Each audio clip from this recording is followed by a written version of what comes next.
The Diary of a Nobody by George and Weedon Grossmith. Read 1. We settled down in our new home, and I resolved to keep a diary. Tradesmen trouble us a bit, so does the scraper. The curate calls and pays me a great compliment. My dear wife Carrie and I have just been a week in our new house, the Laurels, Brickfield Terrace, Holloway. A nice 6-roomed residence, not counting basement, with a front breakfast parlour. We have a little front garden, and there is a flight of 10 steps up to the front door, which, by the by, we keep locked with the chain up. Cummings, Gowing, and our other intimate friends always come to the little side entrance, which saves the servant the trouble of going up to the front door, thereby taking her from her work. We have a nice little back garden which runs down to the railway. We were rather afraid of the noise of the trains at first, but the landlord said we should not notice them after a bit, and took £2 off the rent. He was certainly right, and beyond the cracking of the garden wall at the bottom, we have suffered no inconvenience. After my work in the city, I like to be at home. What's the good of a home if you are never in it? Home, sweet home, that's my motto. I'm always in of an evening. Our old friend Gowing may drop in without ceremony, so may Cummings, who lives opposite. My dear wife Caroline and I are pleased to see them if they drop in on us, but Carrie and I can manage to pass our evenings together without friends. There is always something to be done, a tin tack here, a Venetian blind to put straight, a fan to nail up, or part of a carpet to nail down, all of which I can do with a pipe in my mouth. While Carrie is not above putting a button on a shirt, mending a pillowcase, or practising the Sylvia Gavotte on our new cottage piano, on the 3-year system, manufactured by W. Bilkson in small letters, from Collard and Collard in very large letters. It is also a great comfort to us to know that our boy Willie is getting on so well in the bank at Oldham. We should like to see more of him. Now, for my diary. April the 3rd. Tradesman called for custom, and I promised Farmerson the ironmonger to give him a turn if I wanted any nails or tools. By the by, that reminds me, there is no key to our bedroom door, and the bells must be seen to. The parlour bell is broken, and the front door rings up in the servant's bedroom, which is ridiculous. Dear friend Gowing dropped in, but wouldn't stay, saying there was an infernal smell of paint. April the 4th, tradesmen still calling. Carrie being out, I arranged to deal with Horwin, who seemed a civil butcher with a nice clean shop. Ordered a shoulder of mutton for tomorrow to give him a try. Carrie arranged with Borset the butterman and ordered a pound of fresh butter and £1.5 pounds of salt ditto for the kitchen, and a shilling's worth of eggs. In the evening, Cummings unexpectedly dropped in to show me a meerschaum pipe he had won in a raffle in the city, and told me to handle it carefully, as it would spoil the colouring if the hand was moist. He said he wouldn't stay, as he didn't care much for the smell of paint, and fell over the scraper as he went out. Must get the scraper removed, or else I shall get into a scrape. I don't often make jokes. April the 5th, 2 shoulders of mutton arrived, Carrie having arranged with another butcher without consulting me. Gowing called and fell over scraper coming in. Must get that scraper removed. April the 6th. Eggs for breakfast simply shocking. Sent them back to Borset with my compliments, and he needn't call any more for orders. Couldn't find an umbrella, and though it was pouring with rain, had to go without it. Sarah said Mr. Gowing must have took it by mistake last night, as there was a stick in the awl that didn't belong to nobody. In the evening, hearing someone talking in a loud voice to the servant in the downstairs hall, I went out to see who it was, and was surprised to find it was Borset, the butterman, who was both drunk and offensive. Borset, on seeing me, said he would be hanged if he would ever serve city clerks any more. The game wasn't worth the candle. I restrained my feelings and quietly remarked that I thought it was possible for a city clerk to be a gentleman. He replied he was very glad to hear it, and wanted to know whether I had ever come across one, for he hadn't. He left the house, slamming the door after him, which nearly broke the fanlight. And I heard him fall over the scraper, which made me feel glad I hadn't removed it. When he had gone, I thought of a splendid answer I ought to have given him. However, I will keep it for another occasion. April the 7th. Being Saturday, I looked forward to being home early and putting a few things straight. But 2 of our principals at the office were absent through illness, and I did not get home till 7. Found Borset waiting. He had been 3 times during the day to apologise for his conduct last night. He said he was unable to take his bank holiday last Monday and took it last night instead. He begged me to accept his apology and a pound of fresh butter. He seems, after all, a decent sort of fellow, so I gave him an order for some fresh eggs with a request that on this occasion they should be fresh. I'm afraid we shall have to get some new stair carpets after all. Our old ones are not quite wide enough to meet the paint on either side. Carrie suggests that we might ourselves broaden the paint. I will see if we can match the colour, dark chocolate, on Monday. April the 8th, Sunday. After church, the curate came back with us. I sent Carrie in to open the front door, which we do not use except on special occasions. She could not get it open, and after all my display, I had to take the curate, whose name by the by I did not catch, round the side entrance. He caught his foot in the scraper and tore the bottom of his trousers. Most annoying, as Carrie could not well offer to repair them on a Sunday.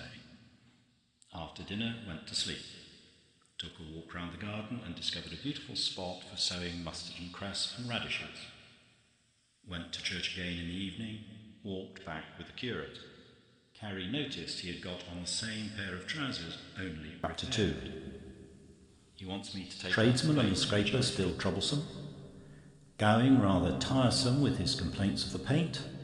I make one of the best jokes of my life. Delights of gardening. Mr. Stillbrook, Gowing, Cummings and I have a little misunderstanding. Sarah makes me look a fool before Cummings. April the 9th. Commenced the morning badly. The butcher, whom we decided not to arrange with, called and blackguarded me in the most uncalled for manner. He began by abusing me and saying he did not want my custom. I simply said, "Then what are you making all this fuss about it for?" And he shouted at the top of his voice, so that all the neighbours could hear, "Pah! Go along, I could buy up things like you by the dozen." I shut the door and was giving Carrie to understand that this disgraceful scene was entirely her fault, when there was a violent kicking at the door, enough to break the panels. It was the blackguard butcher again, who said he had cut his foot over the scraper and would immediately bring an action against me. Called at Farmerson's, the ironmonger, on my way to town, and gave him the job of moving the scraper and repairing the bells, thinking it scarcely worthwhile to trouble the landlord with such a trifling matter. Arrived home tired and worried. Mr. Putley, a painter and decorator who had sent in a card, said he could not match the colour on the stairs as it contained Indian carmine. He said he spent half a day calling at warehouses to see if he could get it. He suggested he should entirely repaint the stairs. It would cost very little more. If he tried to match it, he could only make a bad job of it. It would be more satisfactory to him and to us to have the work done properly. I consented, but felt I had been talked over. Planted some mustard and cress and radishes and went to bed at 9. April the 10th. Farmerson came round to attend to the scraper himself. He seems a very civil fellow. He says he does not usually conduct such small jobs personally, but for me he would do so. I thanked him and went to town. It is disgraceful how late some of the young clerks are at arriving. I told 3 of them that if Mr. Perkup, the principal, heard of it, they might be discharged.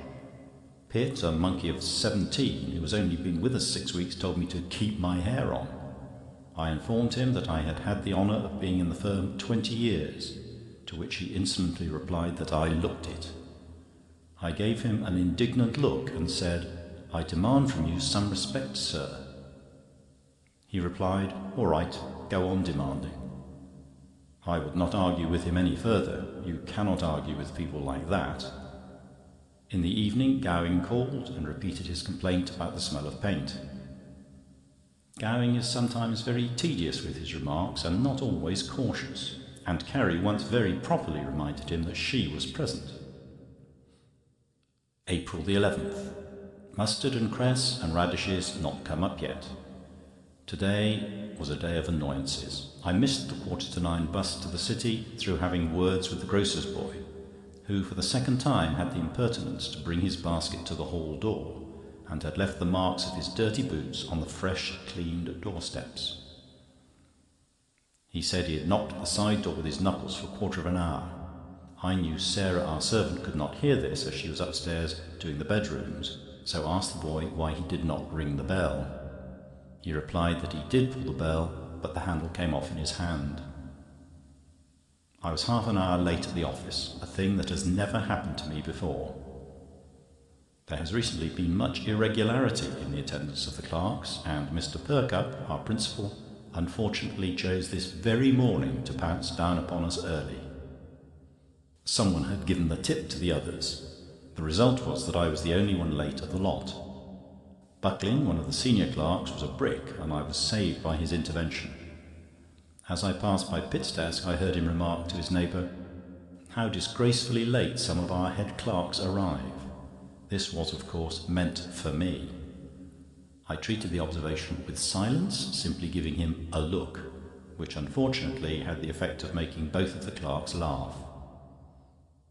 Thought afterwards it would have been more dignified if I had pretended not to have heard him at all. Cummings called in the evening, and we played dominoes. April the 12th. Mustard and cress and radishes not come up yet. Left Farmerson repairing the scraper, but when I came home found 3 men working. I asked the meaning of it, and Farmerson said that in making a fresh hole he had penetrated the gas pipe. He said it was a most ridiculous place to put the gas pipe, and the man who did it evidently knew nothing about his business. I felt his excuse was no consolation for the expense I should be put to. In the evening, after tea, Gowing dropped in, and we had a smoke together in the breakfast parlour. Carrie joined us later, but did not stay long, saying the smoke was too much for her. It was also rather too much for me, for Gowing had given me what he called a green cigar, one that his friend Schumacher had just brought over from America. The cigar didn't look green, but I fancy I must have done so, for when I had smoked a little more than half, I was obliged to retire on the pretext of telling Sarah to bring in the glasses. I took a walk round the garden 3 or 4 times, feeling the need for fresh air. On returning, Gowing noticed I was not smoking, offered me another cigar, which I politely declined. Gowing began his usual sniffing, so, anticipating him, I said, "You're not going to complain of the smell of paint again?" He said, "No, not this time, but I'll tell you what, I distinctly smell dry rot." I don't often make jokes, but I replied, "You're talking a lot of dry rot yourself." I could not help roaring at this, and Carrie said her sides quite ached with laughter. I never was so immensely tickled by anything I'd ever said before. I actually woke up twice during the night and laughed till the bed shook. April the 13th. An extraordinary coincidence. Carrie had called in a woman to make some chintz covers for our drawing-room chairs and sofa to prevent the sun fading the green rep of the furniture. I saw the woman and recognised her as a woman who used to work years ago for my old aunt at Clapham. It only shows how small the world is. April the 14th. Spent the whole of the afternoon in the garden, having this morning picked up at a bookstall for 5pence a capital little book in good condition on gardening. I procured and sowed some half-hardy annuals in what I fancy will be a warm, sunny border. I thought of a joke and called out Carrie. Carrie came out rather testy, I thought. I said, "I've just discovered we have got a lodging-house." She replied, "How do you mean?" I said, "Look at the borders." Carrie said, "Is that all you wanted before?" I said, "At any other time you would have laughed at my little pleasantry." Carrie said, Certainly at any other time, but not when I'm busy in the house. The stairs look very nice. Gowing called and said the stairs looked all right, but it made the banisters look all wrong and suggested a coat of paint on them also, which Carrie quite agreed with. I walked round to Putley, and fortunately he was out, so I had a good excuse to let the banisters slide. By the by, that's rather funny. April the 15th, Sunday. At 3 o'clock, Cummings and Gowing called for a good long walk over Hampstead and Finchley, and brought with them a friend named Stilbrook. We walked and chatted together, except Stilbrook, who was always a few yards behind us, staring at the ground and cutting at the grass with his stick. As it was getting on for 5, we four held a consultation, and Gowing suggested that we should make for the Cow and Hedge and get some tea. Stilbrook said brandy and soda was good enough for him. I reminded them that all public houses were closed till 6 o'clock. Stilbrook said, "That's all right, bona fide travellers." We arrived, and as I was trying to pass, the man in charge of the gate said, "Where from?" I replied, "Holloway." He immediately put up his arm and declined to let me pass. I turned back for a moment when I saw Stilbrook, closely followed by Cummings and Gowing, making for the entrance. I watched them and thought I would have a good laugh at their expense. I heard the porter say, "Where from?" when, to my surprise, in fact disgust, Stilbrook replied, "Blackheath," and the three were immediately admitted. Gowing called to me across the gate and said, "We shan't be a minute." I waited for them the best part of an hour. When they appeared, they were all in most excellent spirits, and the only one who made an effort to apologise was Mr. Stilbrook, who said to me, "It was very rough on you to be kept waiting, but we had another spin for S&B's." I walked home in silence. I couldn't speak to them. I felt very dull all the evening, but deemed it advisable not to say anything to Carrie about the matter. April the 16th. After business, set to work in the garden. When it got dark, I wrote to Cummings and Gowing, who neither called, for a wonder, perhaps they were ashamed of themselves, about yesterday's adventure at the Cow and Hedge. Afterwards, made up my mind not to write yet. April the 17th. Thought I would write a kind little note to Gowing and Cummings about last Sunday, and warning them against Mr. Stilbrook. Afterwards, thinking the matter over, tore up the letter and determined not to write at all, but to speak quietly to them. Dumbfounded at receiving a sharp letter from Cummings, saying that both he and Gowing had been waiting for an explanation of my, mind you, my extraordinary conduct coming home on Sunday. At last I wrote, I thought I was the aggrieved party, but as I freely forgive you, you, feeling yourself aggrieved, should bestow forgiveness on me. I have copied this verbatim in the diary because I think it is one of the most perfect and thoughtful sentences I have ever written. I posted the letter, but in my own heart I felt I was actually apologising for having been insulted. April the 18th. Am in for a cold. Spent the whole day at the office sneezing. In the evening, the cold being intolerable, sent Sarah out for a bottle of Kinahan. Fell asleep in the armchair and woke with the shivers. Was startled by a loud knock at the front door. Carrie awfully flurried. Sarah still out, so went up, opened the door, and found it was only Cummings. Remembered the grocer's boy had again broken the side bell. Cummings squeezed my hand and said, I've just seen Gowing. All right, say no more about it. There is no doubt they are both under the impression I have apologised. While playing dominoes with Cummings in the parlour, he said, By the by, do you want any wine or spirits? My cousin Merton has just set up in the trade and has a splendid whisky, 4 years in a bottle, at 38 shillings. It is worth your while laying down a few dozen of it. I told him my cellars, which were very small, were full up. To my horror, at that very moment, Sarah entered the room and, putting a bottle of whisky wrapped in a dirty piece of newspaper on the table in front of us, said, Please, sir, the grocer says he ain't got no more Kinahan, but you'll find this very good at 2 and 6, with 2pence returned on the bottle. And please, did you want any more sherry? Chapter 3. A conversation with Mr. Merton on society, Mr. and Mrs. James of Sutton come up. A miserable evening at the Tank Theatre. Experiments with enamel paint. I make another good joke, but Gowing and Cummings are unnecessarily offended. I paint the bath red, with unexpected result. April the 19th. Cummings called, bringing with him his friend Merton, who is in the wine trade. Gowing also called. Mr. Merton made himself at home at once, and Carrie and I were both struck with him immediately and thoroughly approved of his sentiments. He leaned back in his chair and said, "You must take me as I am."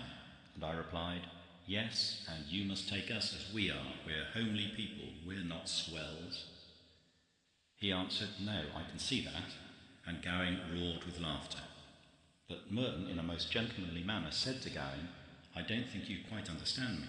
I intended to convey that our charming host and hostess were superior to the follies of fashion, and preferred leading a simple and wholesome life to gadding about to twopenny halfpenny tea-drinking afternoons and living above their incomes."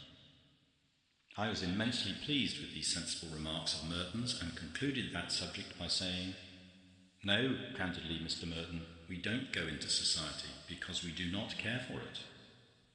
And what with the expense of cabs here and cabs there, and white gloves and white ties, etc., it doesn't seem worth the money." Merton said, in reference to friends, "My motto is few and true, and, by the way, I also apply that to wine, little and good." Gowing said, "Yes, and sometimes cheap and tasty, eh, old man?" Merton, still continuing, said he should treat me as a friend and put me down for a dozen of his Lochinvar whisky, and as I was an old friend of Gowing, I should have it for 36 shillings, which was considerably under what he paid for it. He booked his own order, and further said that at any time I wanted any passes for the theatre, I was to let him know, as his name stood good for any theatre in London. April the 20th. Carrie reminded me that as her old school friend Annie Fuller's, now Mrs. James, and her husband had come up from Sutton for a few days, it would look kind to take them to the theatre, and would I drop a line to Mr. Merton asking him for passes for 4, either for the Italian Opera, Haymarket, Savoy, or Lyceum. I wrote Merton to that effect. April the 21st, got a reply from Merton saying he was very busy and just at present couldn't manage passes for the Italian Opera, Haymarket, Savoy, or Lyceum, but the best thing going on in London was the Brown Bushes at the Tank Theatre, Islington, and enclosed seats for 4, also bill for whisky. April the 23rd, Mr. and Mrs. James, Miss Fuller's that was, came to meat tea, and we left directly after for the Tank Theatre.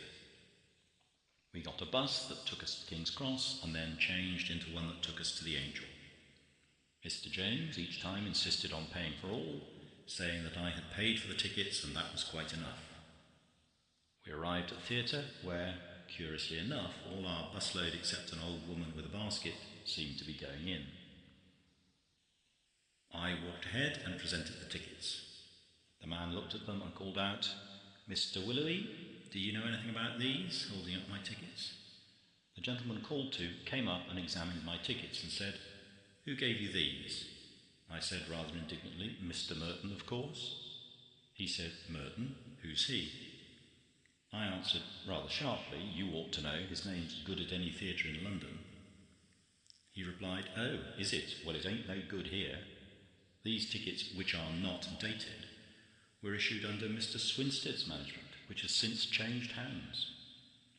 While I was having some very unpleasant words with the man, James, who had gone upstairs with the ladies, called out, "Come on." I went up after him, and a very civil attendant said, "This way, please, box H." I said to James, "Why, how on earth did you manage it?" And to my horror he replied, "Why, paid for it, of course." This was humiliating enough, and I could scarcely follow the play, but I was doomed to still further humiliation. I was leaning out of the box when my tie, a little black bow which fastened onto the stud by means of a new patent, fell into the pit below. A clumsy man, not noticing it, had his foot on it for ever so long before he discovered it. He then picked it up and eventually flung it under the next seat in disgust. What with the box incident and the tie, I felt quite miserable. Mr. James of Sutton was very good. He said, "Don't worry, no one will notice it with your beard. That is the only advantage of growing one that I can see." There was no occasion for that remark, for Carrie is very proud of my beard. To hide the absence of the tie, I had to keep my chin down the rest of the evening, which caused a pain at the back of my neck. April the 24th. Could scarcely sleep a wink through thinking of having brought up Mr. and Mrs. James from the country to go to the theatre last night, and his having paid for a private box because our order was not honoured. And such a poor play, too. I wrote a very satirical letter to Merton, the wine merchant who gave us the pass, and said, considering we had to pay for our seats, we did our best to appreciate the performance. I thought this line rather cutting, and I asked Carrie how many P's there were in appreciate, and she said 1. After I sent off the letter, I looked at the dictionary and found there were 2, awfully vexed at this. Decided not to worry myself any more about the Jameses, for, as Carrie wisely said, we'll make it all right with them by asking them up from Sutton one evening next week to play at Bezique. April the 25th. In consequence of Brickwell telling me his wife was working wonders with the new Pinkfolds enamel paint, I determined to try it. I bought 2 tins of red on my way home. I hastened through tea, went into the garden, and painted some flower pots. I called out to Carrie, who said, "You've always got some newfangled craze," but she was obliged to admit that the flower pots looked remarkably well.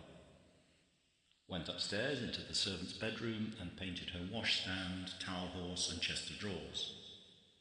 To my mind, it was an extraordinary improvement, but as an example of the ignorance of the lower classes in the matter of taste, our servant Sarah, on seeing them, evinced no sign of pleasure, but merely said she thought they looked very well as they was before.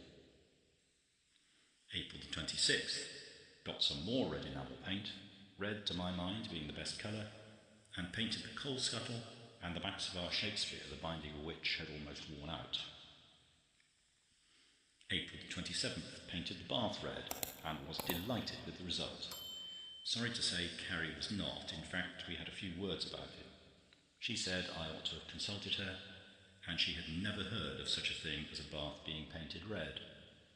I replied, "It's merely a matter of taste." Fortunately, further argument on the subject was stopped by a voice saying, "May I come in?" It was only Cummings, who said, "Your maid opened the door and asked me to excuse her showing me in as she was wringing out some socks." I was delighted to see him and suggested we should have a game of whist with a dummy, and by way of merriment said, "You can be the dummy." Cummings, I thought rather ill-naturedly, replied, "Funny as usual." He said he couldn't stop, he only called to leave me the bicycle news, as he had done with it.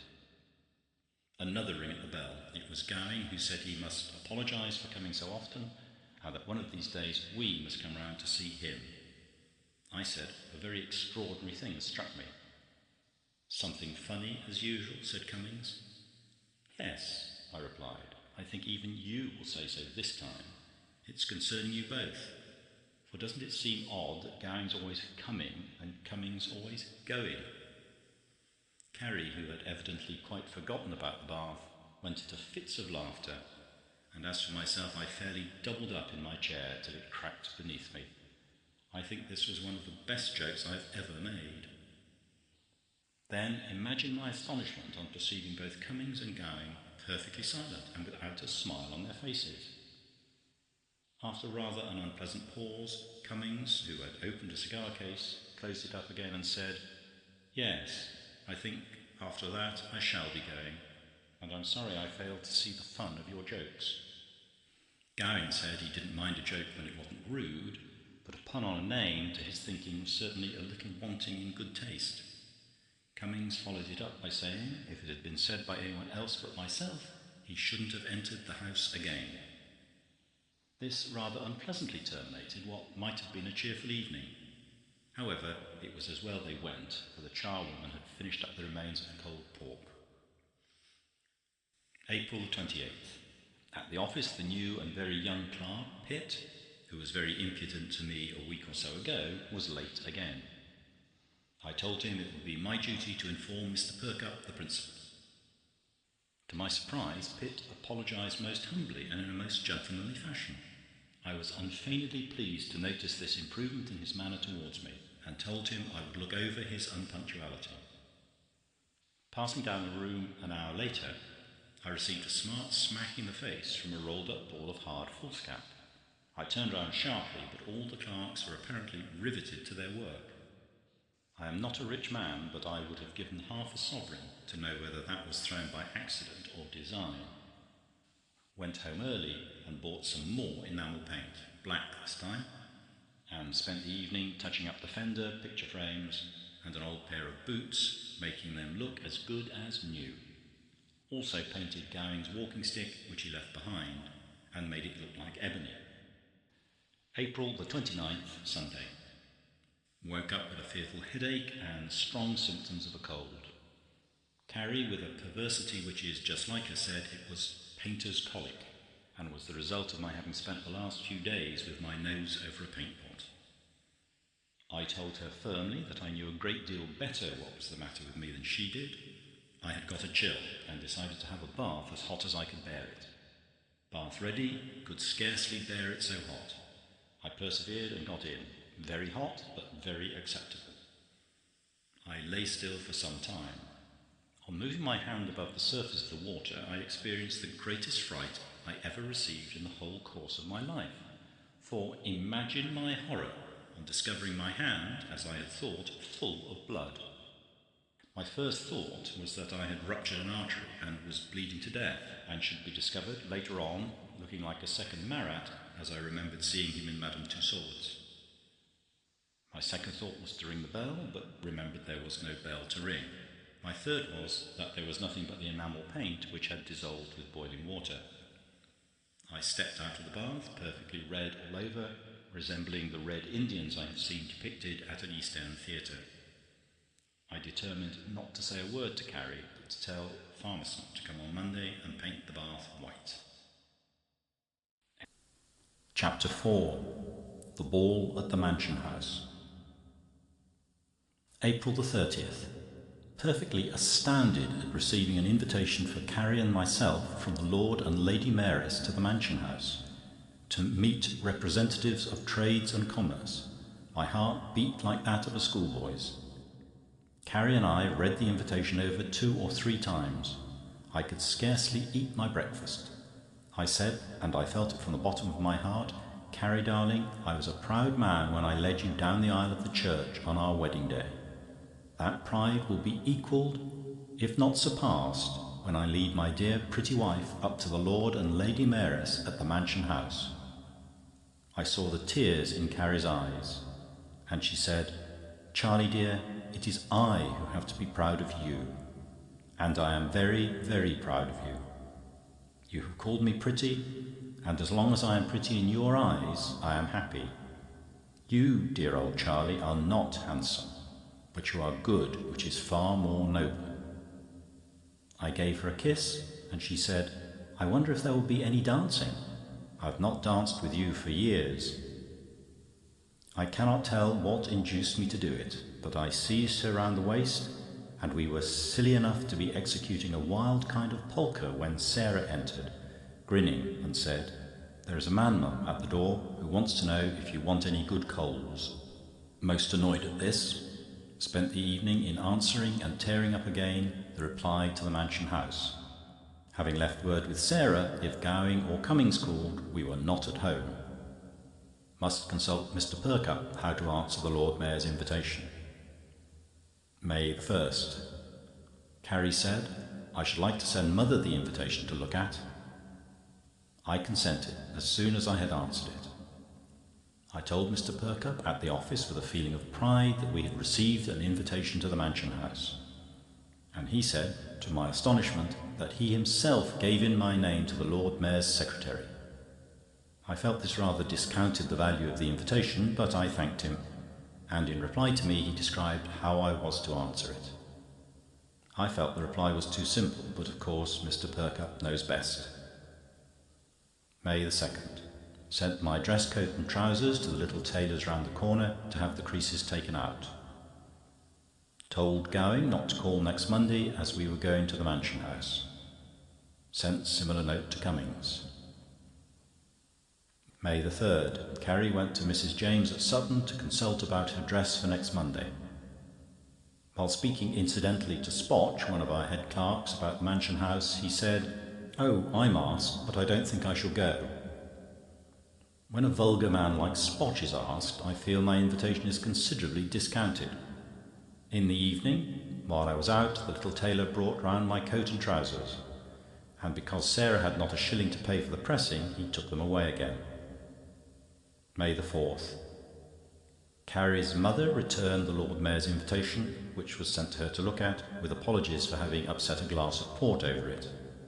I was too angry to say anything.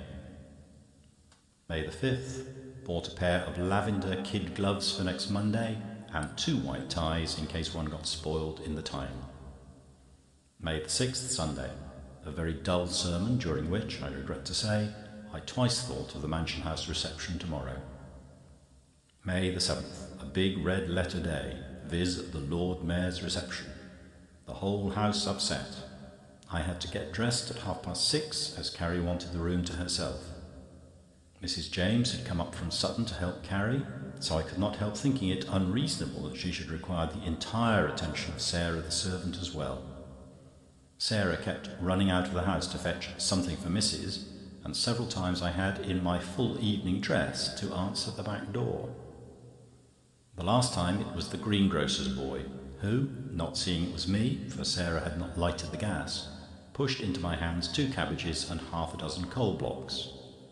I indignantly threw them on the ground, and felt so annoyed that I so far forgot myself as to box the boy's ears. He went away crying and said he should summons me, a thing I would not have happen for the world. In the dark, I stepped on a piece of the cabbage, which brought me down on the flags all of a heap. For a moment I was stunned, but when I recovered, I crawled upstairs into the drawing-room, and on looking into the chimney glass, discovered that my chin was bleeding, my shirt smeared with coal blocks, and my left trouser torn at the knee. However, Mrs. James brought me down another shirt, which I changed in the drawing-room. I put a piece of court plaster on my chin, and Sarah very neatly sewed up the tear at the knee. At 9 o'clock, Carrie swept into the room, looking like a queen. Never have I seen her looking so lovely or so distinguished. She was wearing a satin dress of sky blue, my favourite colour, and a piece of lace which Mrs. James lent her round the shoulders to give a finish. I thought perhaps the dress was a little too long behind and decidedly too short in front, but Mrs. James said it was à la mode. Mrs. James was most kind and lent Carrie a fan of ivory with red feathers, the value of which, she said, was priceless, as the feathers belonged to the Kachu eagle, a bird now extinct. I preferred the little white fan which Carrie bought for 3 and 6 at Shoolbred's, but both ladies sat on me at once. We arrived at the Mansion House too early, which was rather fortunate, for I had an opportunity of speaking to his lordship, who graciously condescended to talk with me some minutes. But I must say I was disappointed to find he did not even know Mr. Perker, the principal. I felt as if I had been invited to the Mansion House by one who did not know the Lord Mayor himself. Crowds arrived, and I shall never forget the grand sight. My humble pen can never describe it. I was a little annoyed with Carrie, who kept saying, "Isn't it a pity we don't know anybody?" Once she quite lost her head. I saw someone who looked like Franching from Peckham, and was moving towards him when she seized me by the coat-tails and said quite loudly, "Don't leave me," which caused an elderly gentleman in a court suit and a chain round him, and 2 ladies, to burst out laughing. There was an immense crowd in the supper-room, and my stars, it was a splendid supper. Any amount of champagne. Carrie made a most hearty supper, for which I was pleased, for I sometimes think she is not strong. There was scarcely a dish she did not taste.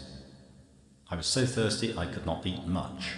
Receiving a sharp slap on the shoulder, I turned, and to my amazement saw Farmerson, our ironmonger. He said, in the most familiar way, This is better than Brickfield Terrace, eh? I simply looked at him and said coolly, I never expected to see you here. He said with a loud, coarse laugh, I like that. If you, why not me? I replied, certainly. I wish I could have thought of something better to say. He said, can I get your good lady anything? Carrie said, no, I thank you, for which I was pleased. I said, by way of reproof to him, you never sent today to paint the bath as I requested? Farmerson said, pardon me, Mr. Pooter, no shop when we're in company, please. Before I could think of a reply, one of the sheriffs in full court costume slapped Farmerson on the back and hailed him as an old friend, and asked him to dine with him at his lodge. I was astonished. For full 5 minutes they stood roaring with laughter and stood digging each other in the ribs. They kept telling each other they didn't look a day older. They began embracing each other and drinking champagne.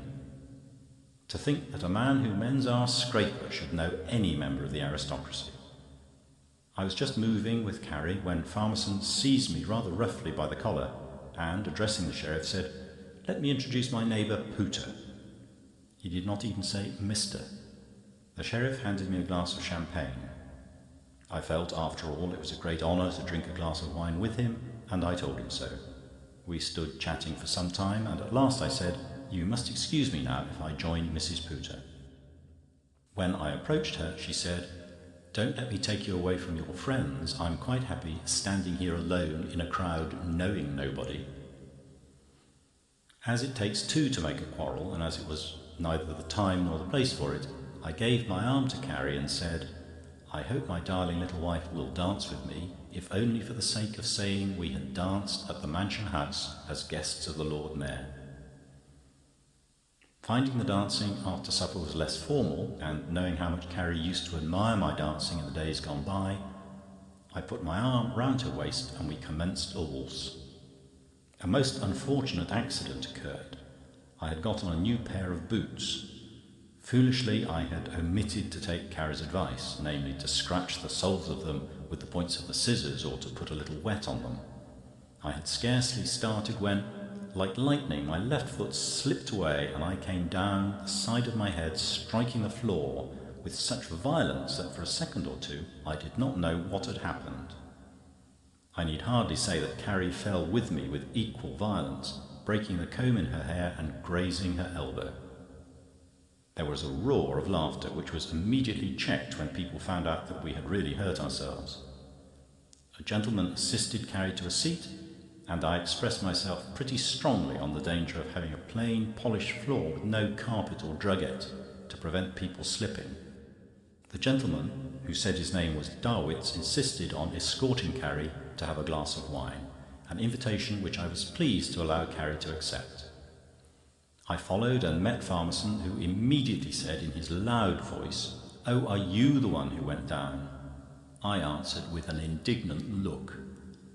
With execrable taste he said, "Look here, old man, we are too old for this game.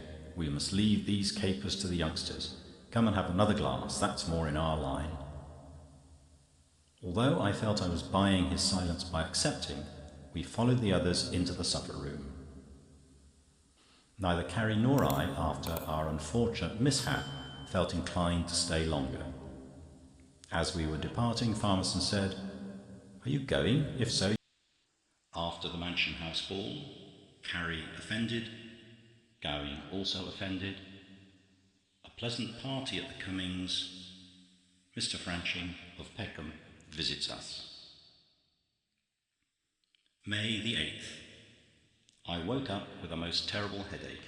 I could scarcely see, and the back of my head was as if I had given it a crick. I thought first of sending for a doctor, but I did not think it necessary. When up, I felt faint, and went to Brownish's, the chemist, who gave me a draught. So bad at the office, had to get leave to come home. Went to another chemist in the city, and I got a draught. Brownish's dose seems to have made me worse, have eaten nothing all day. To make matters worse, Carrie, every time I spoke to her, answered me sharply, that is, when she answered at all. In the evening I felt very much worse again, and said to her, I do believe I'd been poisoned by the lobster mayonnaise at the Mansion House last night. She simply replied, without taking her eyes from her sewing, "Champagne never did agree with you." I felt irritated and said, "What nonsense you talk. I only had a glass and a half, and you know as well as I do." Before I could complete the sentence, she bounced out of the room. I sat over an hour waiting for her to return, but as she did not, I determined I would go to bed. I discovered Carrie had gone to bed without even saying good night, leaving me to bar the scullery door and feed the cat. I shall certainly speak to her about this in the morning. May the 9th, still a little shaky with black specks. The Blackfriars bi-weekly news contains a long list of the guests at the Mansion House ball. Disappointed to find our names omitted, though Farmerson's is in plainly enough, with MLL after it, whatever that may mean. More than vexed, because we had ordered a dozen copies to send to our friends. Wrote to the Blackfriars bi-weekly news, pointing out their omission. Carrie had commenced her breakfast when I entered the parlour. I helped myself to a cup of tea, and I said, perfectly calmly and quietly, "Carrie, I wish a little explanation of your conduct last night." She replied, "Indeed, and I desire something more than a little explanation of your conduct the night before." I said, coolly, "Really, I don't understand you." Carrie said, sneeringly, "Probably not. You were scarcely in a condition to understand anything." I was astounded at this insinuation and simply ejaculated, "Caroline." She said, "Don't be theatrical, it has no effect on me.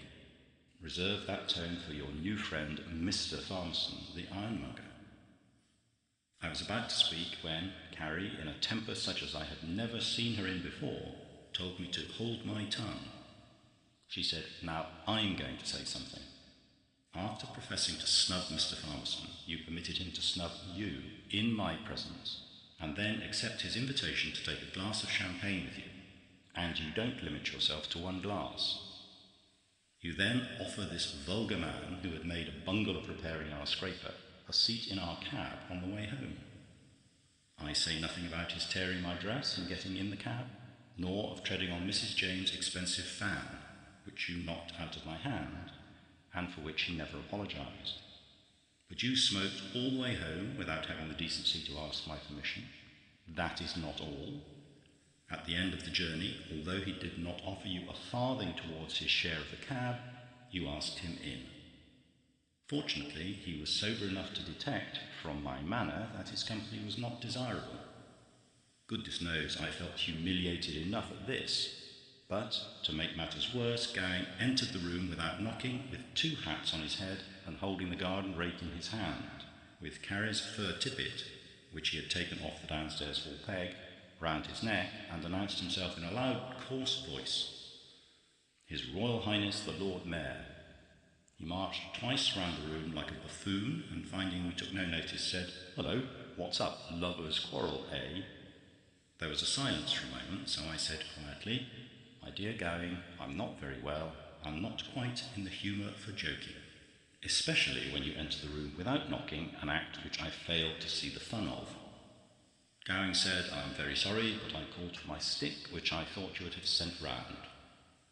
I handed him his stick, which I remembered I had painted black with the enamel paint, thinking to improve it.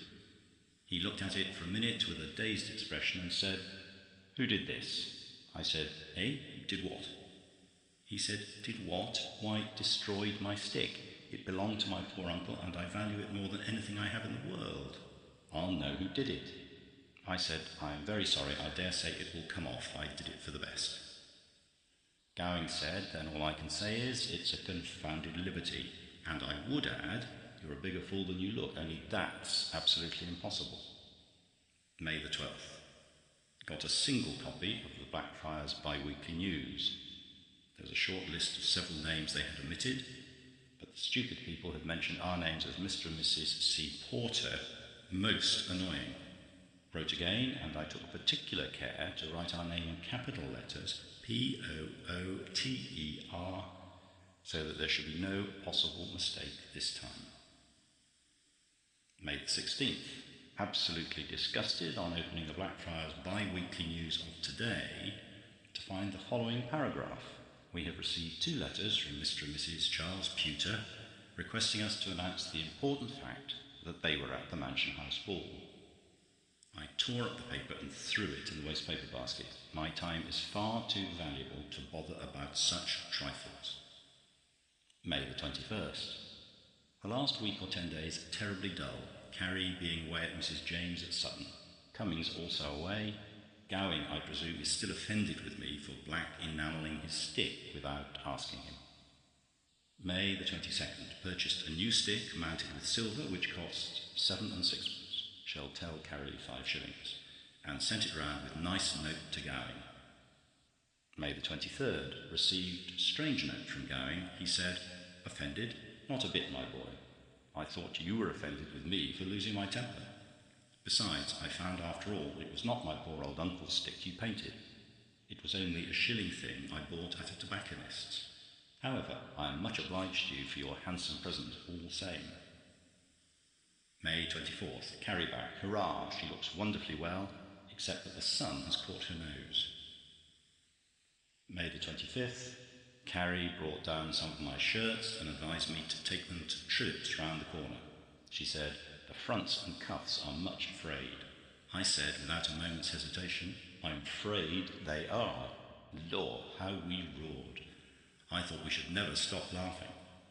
As I happened to be sitting next the driver going to town on the bus, I told him my joke about the frayed shirts. I thought he would have rolled off his seat. They laughed at the office a good bit too over it. May the 26th.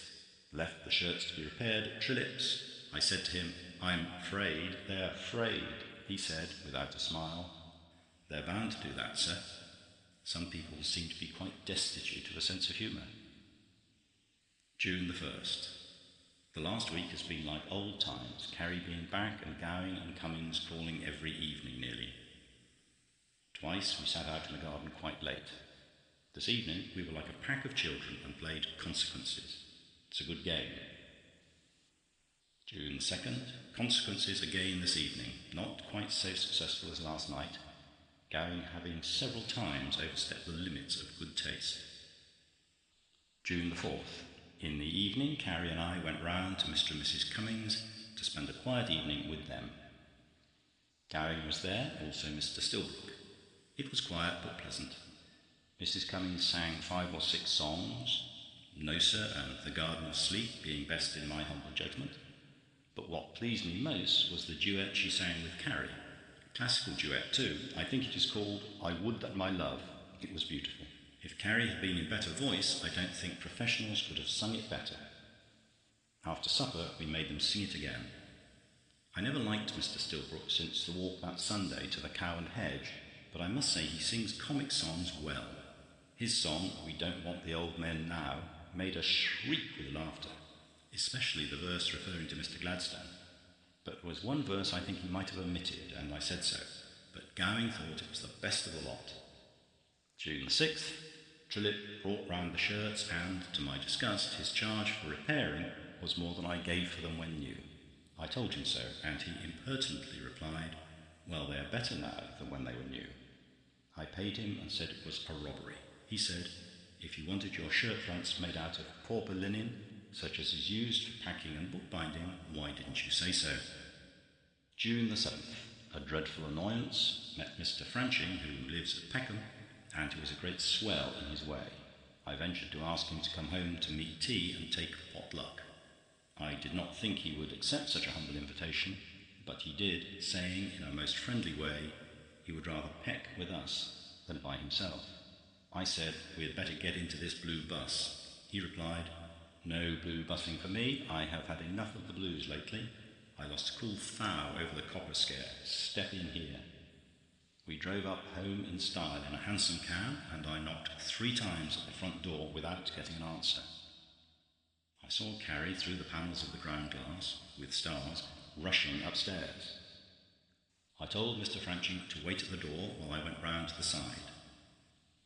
There I saw the grocer's boy actually picking off the paint on the door, which had formed into blisters. No time to reprove him, so went round and effected an entrance through the kitchen window. I let in Mr. Franching and showed him into the drawing room. I went upstairs to Carrie, who was changing her dress, and told her I had persuaded Mr. Franching to come home.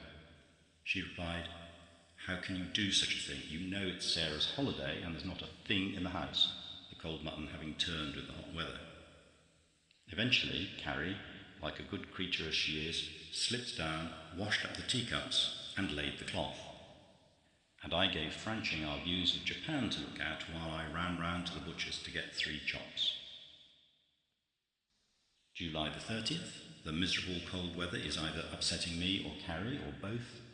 We seem to break out into an argument about absolutely nothing, and this unpleasant state of things usually occurs at meal times. This morning, for some unaccountable reason, we were talking about balloons, and we were as merry as possible. But the conversation drifted into family matters, during which Carrie, without the slightest reason, referred in the most uncomplimentary manner to my poor father's pecuniary trouble. I retorted by saying that Pa, at all events, was a gentleman, whereupon Carrie burst out crying. I positively could not eat any breakfast. At the office I was sent for by Mr. Perker, who said he was very sorry, but I should have to take my annual holidays from next Saturday. Franching called at the office and asked me to dine at his club, the Constitutional.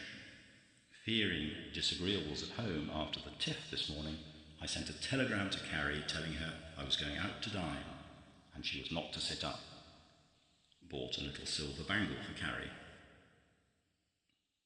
July 31st. Carrie was very pleased with the bangle, which I left with an affectionate note on her dressing table last night before going to bed. I told Carrie we should have to start for our holiday next Saturday. She replied quite happily that she did not mind, except that the weather was so bad, and she feared that Miss Gibbons would not be able to get her a seaside dress in time. I told Carrie that I thought the drab one with pink bows looked quite good enough, and Carrie said she should not think of wearing it. I was about to discuss the matter when, remembering the argument yesterday, resolved to hold my tongue. I said to Carrie, "I don't think we can do better than good old Broadstairs." Carrie, not only, to my astonishment, raised an objection to Broadstairs for the first time, but begged me not to use the expression good old, but to leave it to Mr. Stilbrook and other gentlemen of his type. Hearing my bus pass the window, I was obliged to rush out of the house without kissing Carrie as usual, and I shouted to her, "I leave it to you to decide." On returning in the evening, Carrie said she thought, as the time was so short, she had decided on Broadstairs, and had written to Mrs. Beck, Harbourview Terrace, for apartments. August the 1st. Ordered a new pair of trousers at Edwards and told them not to cut them so loose over the boot, the last pair being so loose and also tight at the knee looked like a sailor's, and I heard Pitt, that objectionable youth at the office, call out "hornpipe" as I passed his desk. Carrie has ordered of Miss Gibbons a pink Garibaldi and blue serge skirt, which I always think looks so pretty at the seaside. In the evening she trimmed herself a little sailor hat, while I read to her the Exchange and Mart. We had a good laugh over my trying on the hat when she had finished it, Carrie saying it looked so funny with my beard, and how the people would have roared if I went on the stage like that. August the 2nd, Mrs. Beck wrote to say we could have our usual rooms at Broadstairs. That's up our mind. Bought a coloured shirt and a pair of tan-coloured boots, which I see many of the swell clerks wearing in the city, and here are all the go. August the 3rd, a beautiful day, looking forward to tomorrow. Carrie bought a parasol about 5 feet long. I told her it was ridiculous. She said, "Mrs. James of Sutton has one twice as long," so the matter dropped. I bought a capital hat for hot weather at the seaside. I don't know what it is called, but it's the shape of the helmet worn in India, only made of straw. Got 3 new ties, 2 coloured handkerchiefs, and a pair of navy blue socks at Pope Brothers. Spent the evening packing. Carrie told me not to forget to borrow Mr. Higgsworth's telescope, which he always lends me, knowing I know how to take care of it. Sent Sarah out for it. While everything was seeming so bright, the last post brought us a letter from Mrs. Beck saying, "I have just left all my house to one party, and I'm sorry I must take back my words, and am sorry you must find other apartments. But Mrs. Wamming, next door, will be pleased to accommodate you. But she cannot take you before Monday, as her rooms are engaged Bank Holiday week. Chapter 6. The unexpected arrival home of our son Willie Lupin Pooter. August the 4th. The first post brought a nice letter from our dear son Willie, acknowledging a trifling present which Carrie sent him the day before yesterday, being his 20th birthday. To our utter amazement, he turned up himself in the afternoon, having journeyed all the way from Oldham. He said he had got leave from the bank, and as Monday was a holiday, he thought he would give us a little surprise. August the 5th, Sunday. We have not seen Willie since last Christmas, and are pleased to notice what a fine young man he has grown. One would scarcely believe he was Carrie's son. He looks more like a younger brother. I rather disapprove of his wearing a check suit on a Sunday, and I think he ought to have gone to church this morning. But he said he was tired after yesterday's journey, so I refrained from any remark on the subject. We had a bottle of port for dinner and drank dear Willie's health. He said, "Oh, by the by, did I tell you I've cut my first name, William, and taken the second name, Lupin? In fact, I'm only known at Oldham as Lupin Pooter. If you were to Willie me there, they wouldn't know what you meant." Of course, Lupin being a purely family name, Carrie was delighted and began by giving a long history of the Lupins. I ventured to say that I thought William a nice, simple name, and reminded him he was christened after his Uncle William, who was much respected in the city. Willie, in a manner which I did not much care for, said sneeringly, "Oh, I know all about that. Good old Bill," and helped himself to a third glass of port.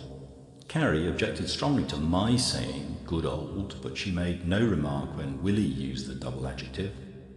I said nothing, but looked at her, which meant more. I said, "My dear Willie, I hope you are happy with your colleagues at the bank." He replied, "Lupin, if you please, and with respect to the bank, there's not a clerk who is a gentleman, and the boss is a cad." I felt so shocked I could say nothing, and my instinct told me there was something wrong. August the 6th, Bank Holiday. As there was no sign of Lupin moving at 9 o'clock, I knocked at his door and said we usually breakfasted at 8:30, and asked how long would he be. Lupin replied that he had had a lively time of it, first with the train shaking the house all night, and then with the sun streaming in through the window in his eyes and giving him a cracking headache. Carrie came up and asked if he would like some breakfast sent up, and he said he could do with a cup of tea and didn't want anything to eat. Lupin not having come down, I went up again at 1:30 and said we dined at 2. He said he would be there. He never came down till 2:45. I said, "We have not seen much of you, and you'll have to return by the 5:30 train. Therefore you'll have to leave in an hour, unless you go by the midnight mail." He said, "Look here, governor, it's no use beating about the bush. I've tendered my resignation at the bank." For a moment I could not speak. When my speech came again, I said, "How dare you, sir? How dare you take such a serious step without consulting me? Don't answer me, sir. You will sit down immediately and write a note at my dictation, withdrawing your resignation and amply apologizing for your thoughtlessness." Imagine my dismay when he replied with a loud guffaw, "It's no use. If you want the good old truth, I've got the chuck." August the 7th. Mr. Perkupp has given me leave to postpone my holiday a week, as we could not get the room. This will give us an opportunity of trying to find an appointment for Willie before we go. The ambition of my life would be to get him into Mr. Perkupp's firm. August the 11th.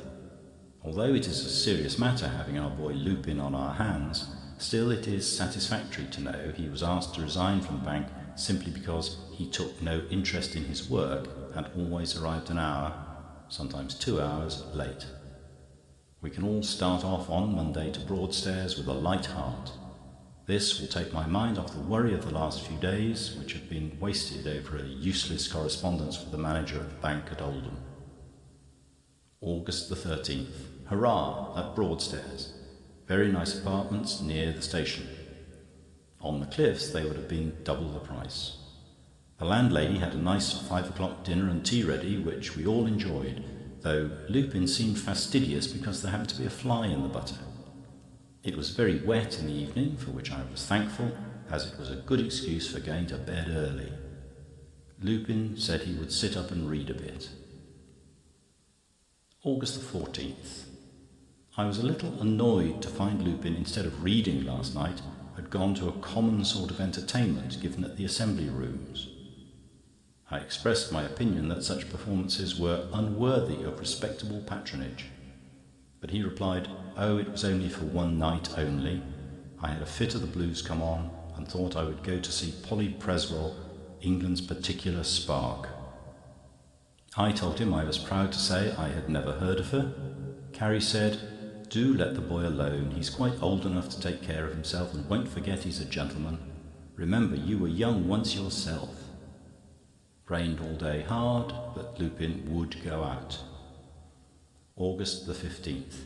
Cleared up a bit, so we all took the train to Margate, and the first person we met on the jetty was Gowing. I said, "Hullo, I thought you'd gone to Barmouth with your Birmingham friends." He said, "Yes, but young Peter Lawrence was so ill they postponed their visit, so I came down here.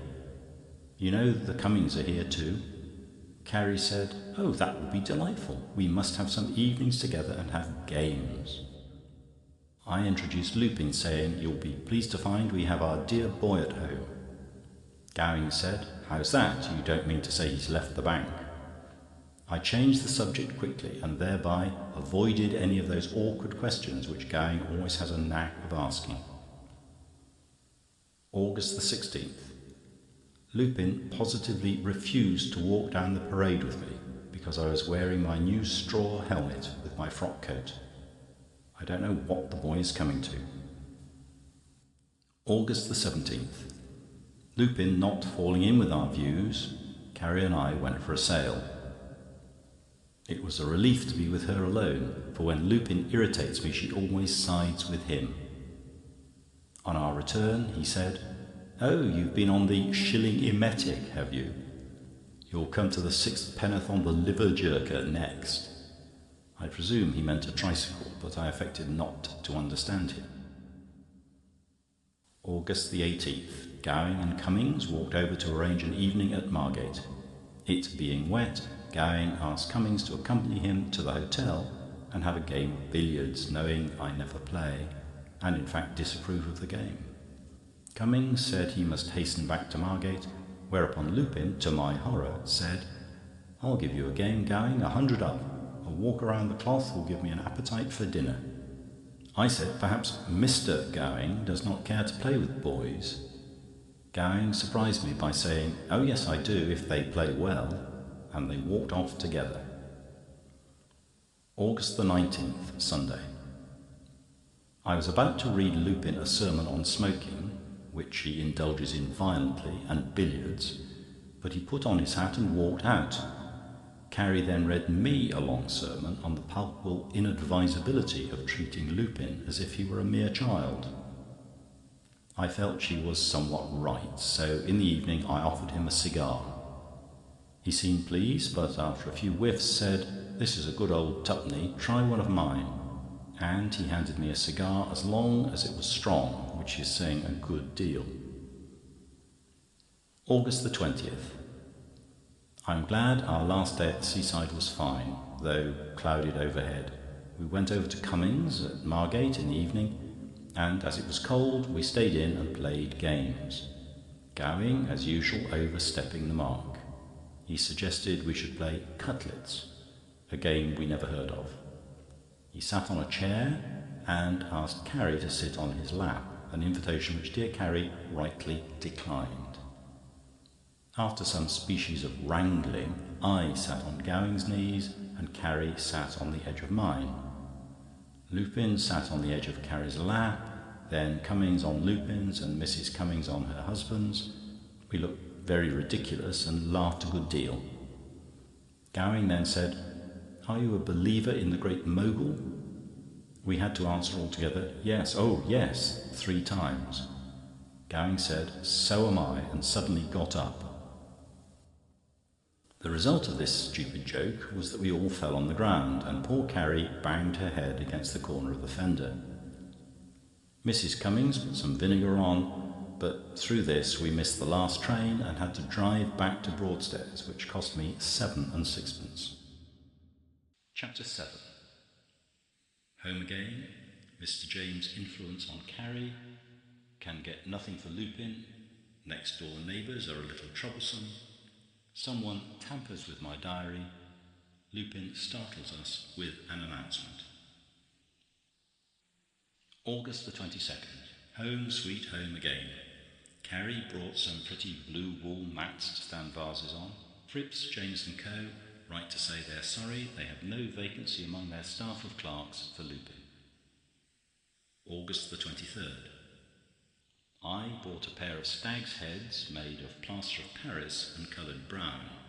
They will look just the thing for our little hall and give it style. The heads are excellent imitations. Poolers and Smith are sorry they have nothing to offer Lupin. August the 24th. Simply to please Lupin and make things cheerful for him, as he is a little down, Carrie invited Mrs. James to come up from Sutton and spend 2 or 3 days with us. We have not said a word to Lupin, but mean to keep it as a surprise. August the 25th. Mrs. James of Sutton arrived in the afternoon, bringing with her an enormous bunch of wild flowers. The more I see of Mrs. James, the nicer I think she is, and she is devoted to Carrie. She went into Carrie's room to take off her bonnet and remained there nearly an hour talking about dress. Lupin said he was not a bit surprised at Mrs. James' visit, but was surprised at her. August the 26th, Sunday. Nearly late for church, Mrs. James having talked considerably about what to wear all the morning. Lupin does not seem to get on very well with Mrs. James. I'm afraid we shall have some trouble with our next-door neighbours who came in last Wednesday. Several of their friends who drive up in dog carts have already made themselves objectionable.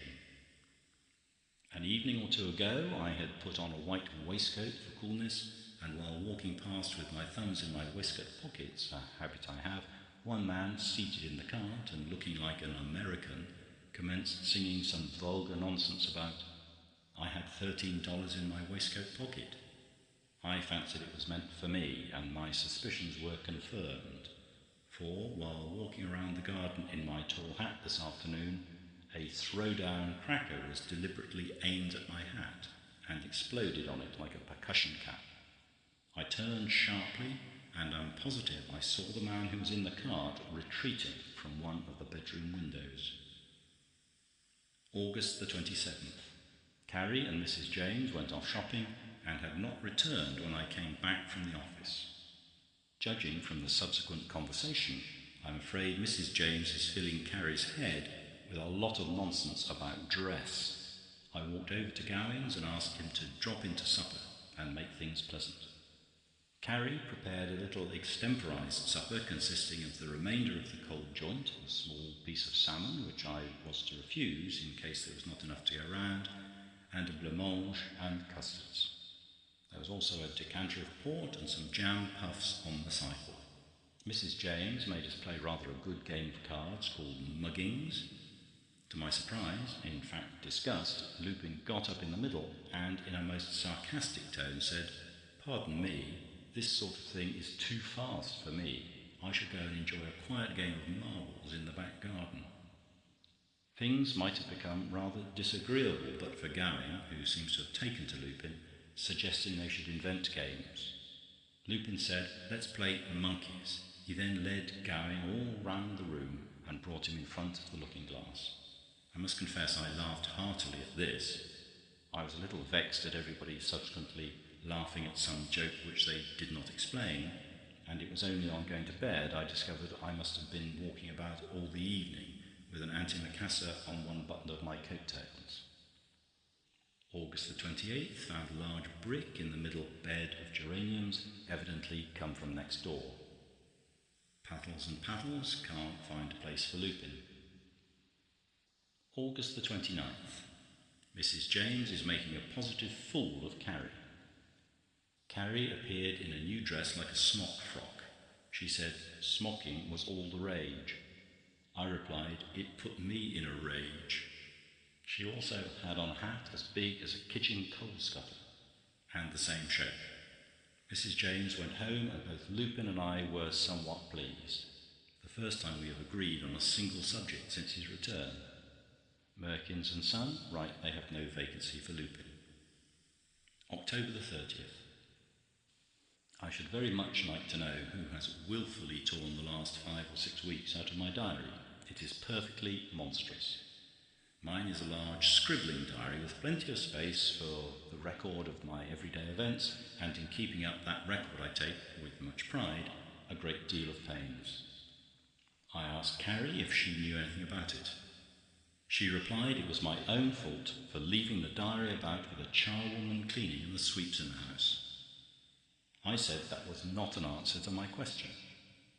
This retort of mine, which I thought extremely smart, would have been more effective had I not jogged my elbow against a vase on a table, temporarily placed in the passage, knocked it over and smashed it. Carrie was dreadfully upset at this disaster, for it was one of a pair of vases which cannot be matched, given to us on our wedding day by Mrs. Bursett, an old friend of Carrie's cousins, the Pomertons, late of Dalston.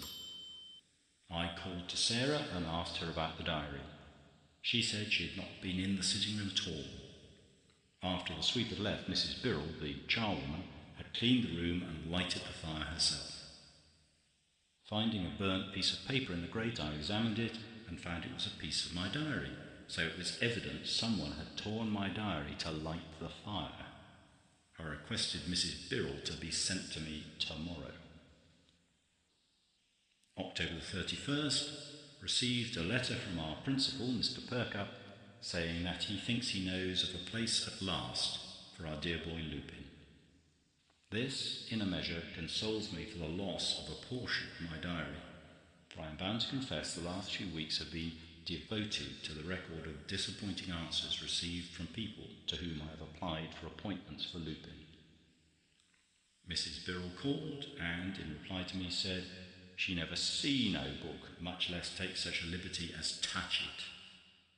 I said I was determined to find out who did it, whereupon she said she would do her best to help me, but she remembered the sweep lighting the fire with a bit of the echo. I requested the sweep to be sent to me tomorrow. I wish Carrie had not given Lupin a latchkey. We never seemed to see anything of him. I sat up till 1:30 for him, and then retired, tired.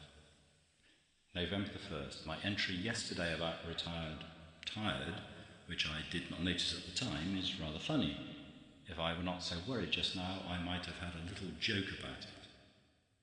The sweep called, but had the audacity to come up to the hall door and lean his dirty bag of soot on the doorstep. He, however, was so polite I could not rebuke him. He said Sarah lighted the fire. Unfortunately, Sarah heard this, for she was dusting the banisters, and she ran down and flew into a temper with the sweep, causing a row on the front doorsteps, which I would not have had happen for anything. I ordered her about her business and told the sweep I was sorry to have troubled him. And so I was, for the doorsteps were covered with soot in consequence of his visit. I would willingly give 10 shillings to find out who tore my diary. November the 2nd, I spent the evening quietly with Carrie, of whose company I never tire. We had a most pleasant chat about the letters on Is Marriage a Failure? It has been no failure in our case. In talking over our own happy experiences, we never noticed that it was past midnight. We were startled by hearing the door slam violently. Lupin had come in. He made no attempt to turn down the gas in the passage or even to look into the room where we were, but went straight up to bed, making a terrible noise. I asked him to come down for a moment, and he begged to be excused, as he was dead beat, an observation that was scarcely consistent with the fact that, for a quarter of an hour afterwards, he was positively dancing in his room, and shouting out, "See me dance the polka," or some such nonsense. November the 3rd. Good news at last. Mr. Perkup has got an appointment for Lupin, and he is to go and see him about it on Monday. Oh, how my mind is relieved. I went to Lupin's room to take good news to him, but he was in bed, very seedy, so I resolved to keep it over till the evening.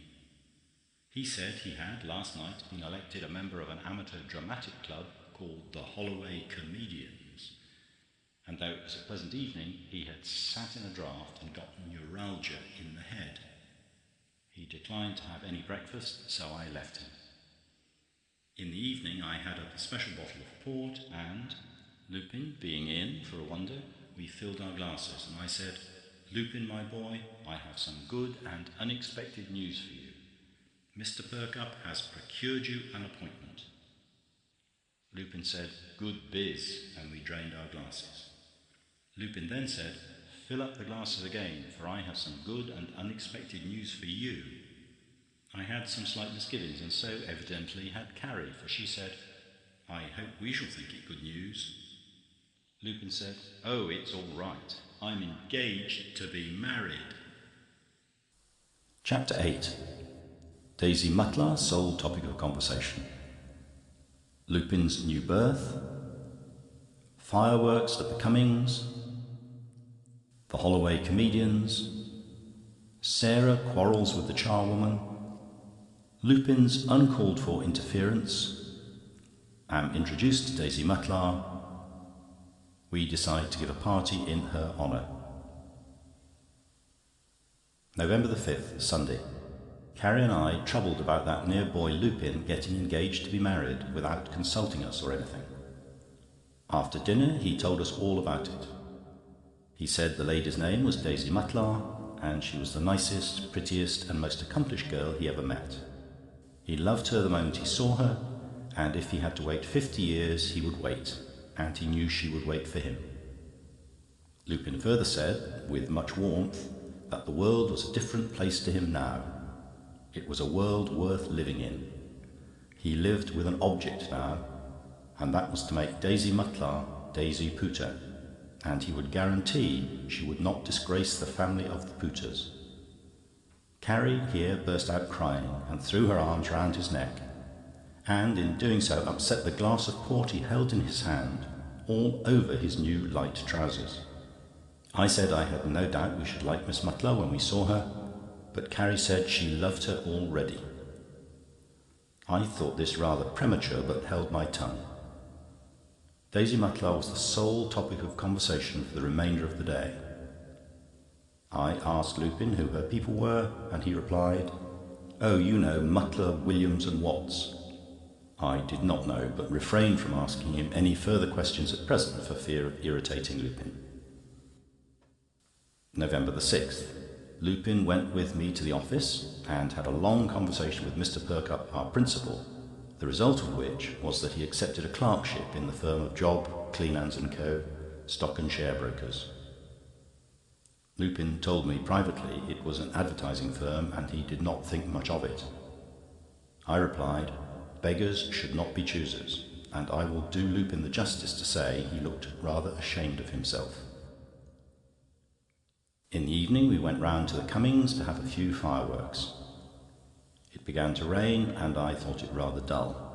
One of my squibs would not go off, and Gowing said, "Hit it on your boot, boy, it'll go off then." I gave it a few knocks on the end of my boot, and it went off with one loud explosion, and burnt my fingers rather badly. I gave the rest of the squibs to the little Cummings boy to let off. Another unfortunate thing happened, which brought a heap of abuse on my head. Cummings fastened a large wheel set-piece on a stake in the ground by way of a grand finale. He made a great fuss about it, said it had cost 7 shillings. There was a little difficulty in getting it to light.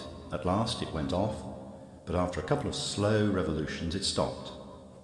I had my stick with me, so I gave it a tap to send it round, and, unfortunately, it fell off the stake onto the grass. Anybody would have thought I had set the house on fire from the way in which they stormed at me. I will never join in any more fireworks parties. It is a ridiculous waste of time and money. November the 7th. Lupin asked Carrie to call on Mrs. Mutlar, but Carrie said she thought Mrs. Mutlar ought to call on her first. I agreed with Carrie, and this led to an argument. However, the matter was settled by Carrie saying she could not find any visiting cards, and we must get some more printed, and when they were finished would be quite time enough to discuss the etiquette of calling. November the 8th. I ordered some of our cards at Black's, the stationer's. I ordered 25 of each, which will last us for a good long time. In the evening, Lupin brought in Frank Mutlar, Miss Mutlar's brother. He was a rather gawky youth, and Lupin said he was the most popular and best amateur in the club, referring to the Holloway comedians.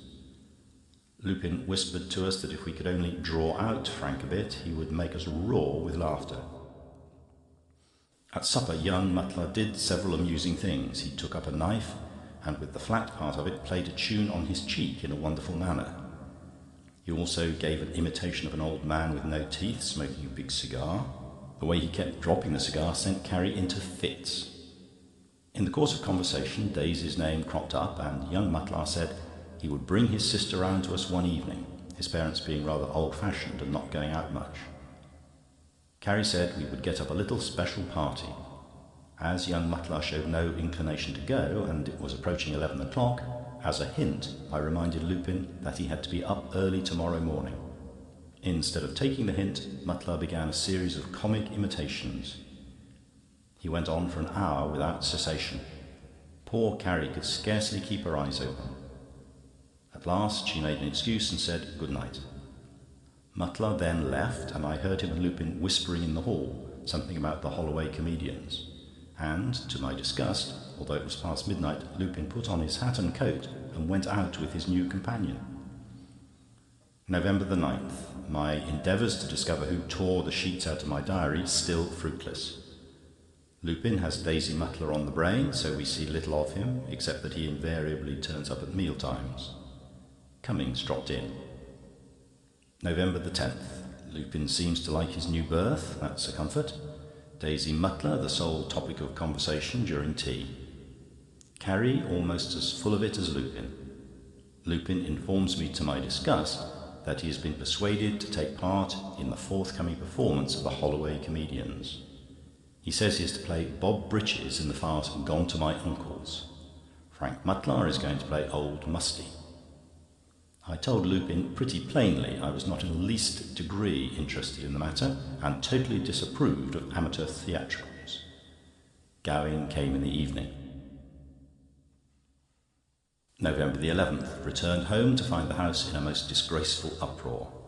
Carrie, who appeared very frightened, was standing outside her bedroom, while Sarah was excited and crying.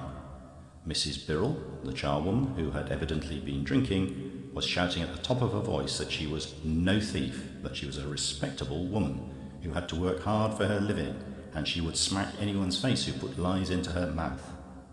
Lupin, whose back was towards me, did not hear me come in. He was standing between the two women, and, I regret to say, in his endeavour to act as peacemaker, he made use of rather strong language in the presence of his mother. And I was just in time to hear him say, "And all this fuss about the loss of a few pages from a rotten diary that wouldn't fetch 3 halfpence a pound." I said, quietly, "Pardon me, Lupin, that is a matter of opinion, and as I am master of this house, perhaps you will allow me to take the reins." I ascertained that the cause of the row was that Sarah had accused Mrs. Birrell of tearing the pages out of my diary to wrap up some kitchen fat and leavings, which she had taken out of the house last week. Mrs. Birrell had slapped Sarah's face and said she had taken nothing out of the place. There was never no leavings to take. I ordered Sarah back to her work and requested Mrs. Birrell to go home. When I entered the parlour, Lupin was kicking his legs in the air and roaring with laughter. November the 12th, Sunday. Coming home from church, Carrie and I met Lupin, Daisy Mutlar and her brother. Daisy was introduced to us, and we walked home together, Carrie walking on with Miss Mutlar. We asked them in for a few minutes, and I had a good look at my future daughter-in-law. My heart quite sank. She is a big young woman, and I should think at least 8 years older than Lupin. I did not even think her good-looking. Carrie asked her if she could come in on Wednesday next with her brother to meet a few friends. She replied that she would only be too pleased.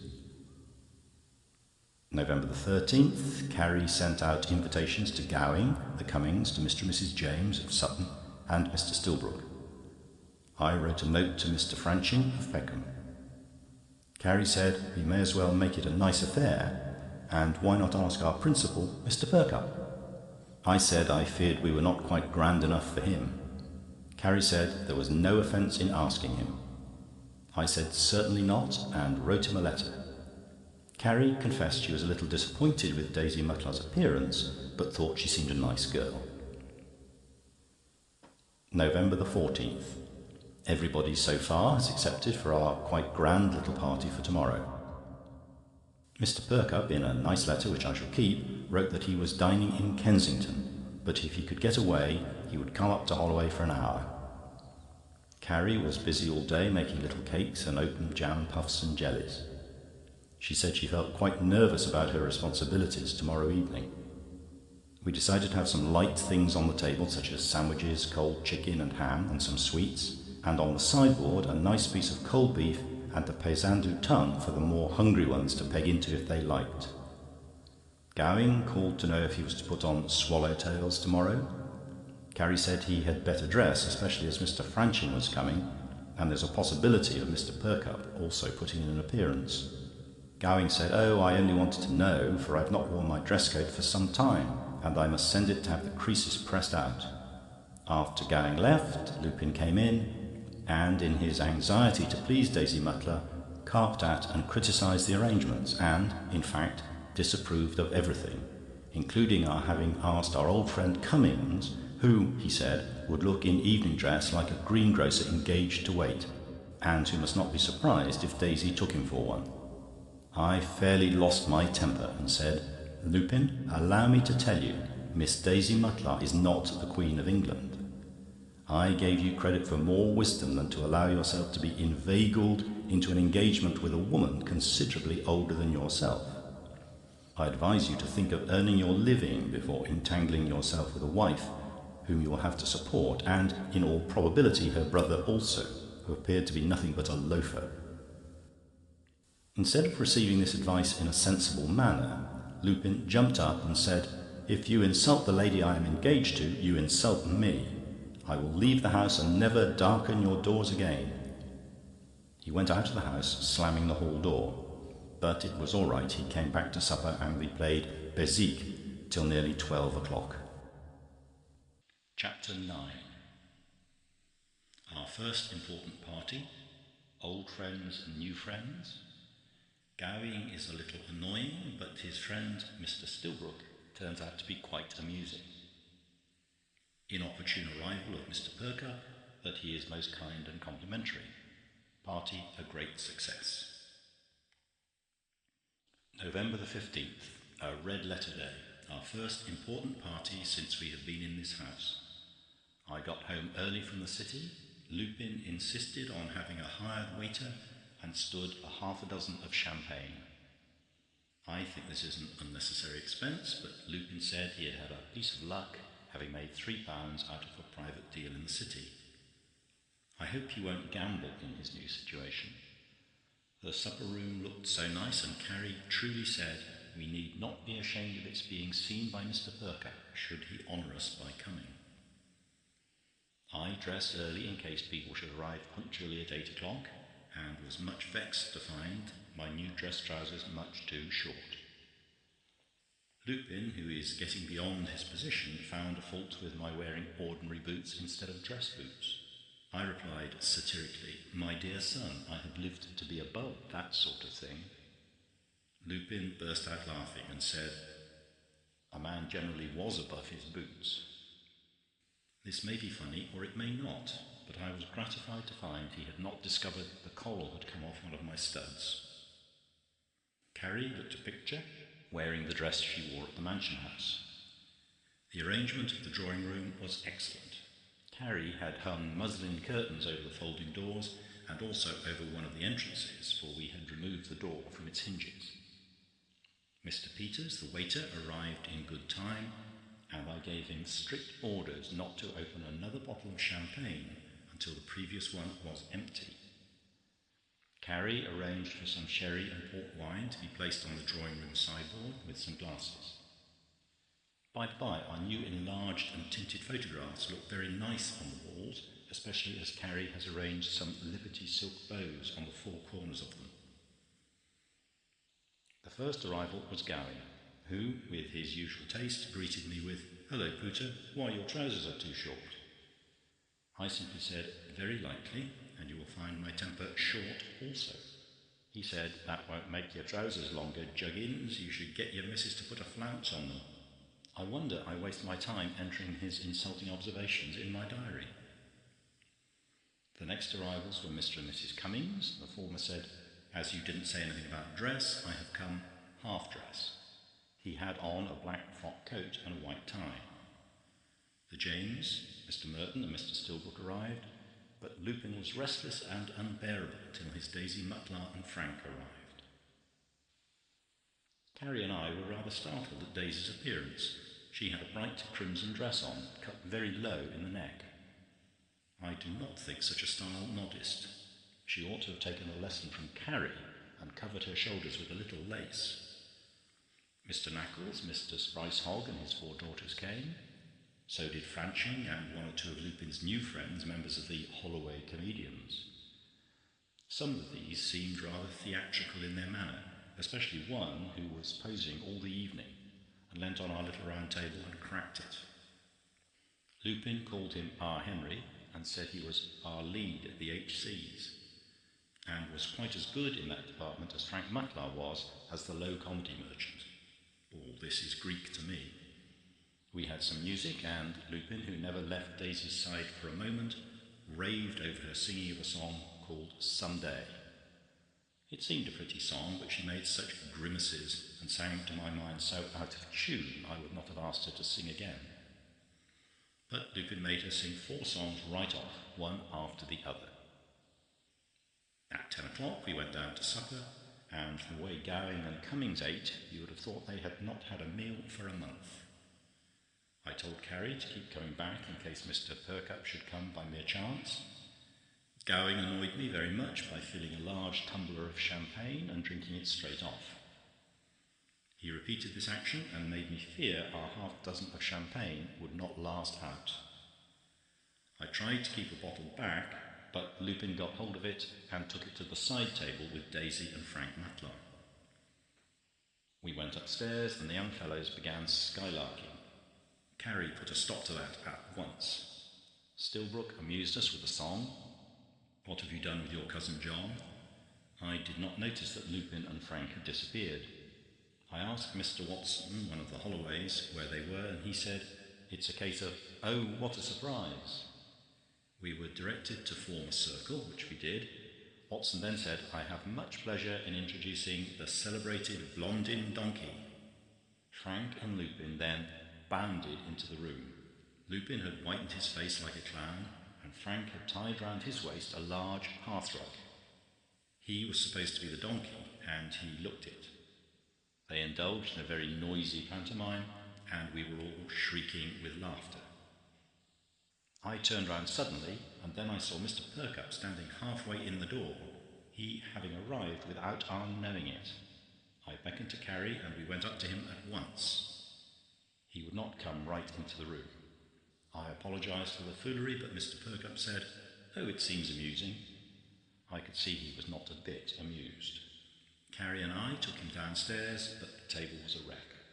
There was not a glass of champagne left, not even a sandwich. Mr. Perkup said he required nothing, but would like a glass of seltzer or soda water. The last siphon was empty. Carrie said, "We have plenty of port wine left." Mr. Perkup said with a smile, "No, thank you, I really require nothing, but I am most pleased to see you and your husband in your own home. Good night, Mrs. Pooter. You will excuse my very short stay, I know." I went with him to his carriage, and he said, "Don't trouble to come to the office till 12 tomorrow." I felt despondent as I walked back to the house, and I told Carrie I thought the party was a failure. Carrie said it was a great success, and I was only tired, and insisted on my having some port myself. I drank 2 glasses and felt much better, and we went into the drawing-room where they had commenced dancing. Carrie and I had a little dance, which I said reminded me of old days. She said I was a spoony old